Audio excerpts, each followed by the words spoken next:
उत्तर प्रदेश के जनपद मुरादाबाद पहुंचे पिछड़ा वर्ग आयोग उत्तर प्रदेश के अध्यक्ष जसवंत सैनी ने असदुद्दीन ओवैसी पर जुबानी हमला बोल दिया। उन्होंने कहा है कि जिस तरह की भाषा का इस्तेमाल वो कर रहे हैं, यदि वो एक बार और दो बार ऐसा बोलेंगे तो जेल चले जाएंगे।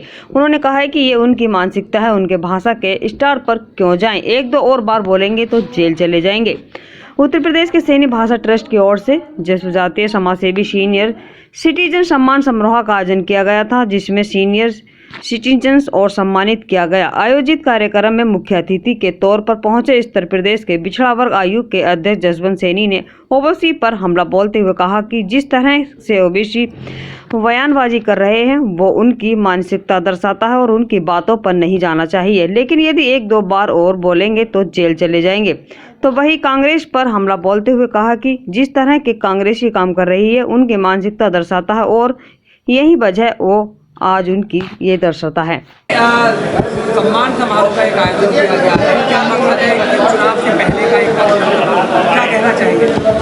सैनी सभा ट्रस्ट उत्तर प्रदेश द्वारा इस कार्यक्रम का आयोजन किया गया। जो हमारे सीनियर सिटीजन है, बुजुर्ग लोग हैं, बुजुर्ग लोगों का सम्मान का कार्यक्रम है। इसका राजनीति से कोई मतलब नहीं है। अच्छा, क्या मैसेज कन्वे करने का प्रयास किया है इस कार्यक्रम के बाद?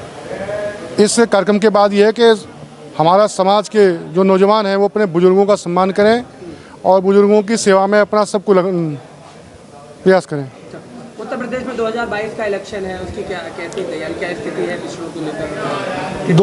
2022 का चुनाव हमारे सामने है और भारतीय जनता पार्टी ने जो काम किए हैं, विकास के जन कल्याण की जो योजनाएं लागू की हैं उत्तर प्रदेश के अंदर, सुशासन और आज माननीय अटल बिहारी वाजपेयी जी का भी जन्म दिवस है। भारतीय जनता पार्टी सुशासन दिवस के रूप में उसको मनाती है और जो भारतीय जनता पार्टी ने जो जन कल्याण के काम किए हैं उनके आधार पर मैं कह सकता हूं कि 2022 में भारतीय जनता पार्टी की सरकार पहले से ज़्यादा बहुमत के साथ बनेगी। अच्छा, कांग्रेस के एक वकील हैं कपिल सिब्बल, उनके ही सहयोगी ने एक रिट दायर की है जो सुबह में स्कूलों में जो प्रार्थना होती है उसमें सीधे तौर पर उन्होंने कहा है कि जो हिंदुओं की प्रार्थना है वो कहीं ना कहीं हिंदुओं को बढ़ावा दे रही है। क्या कहना है?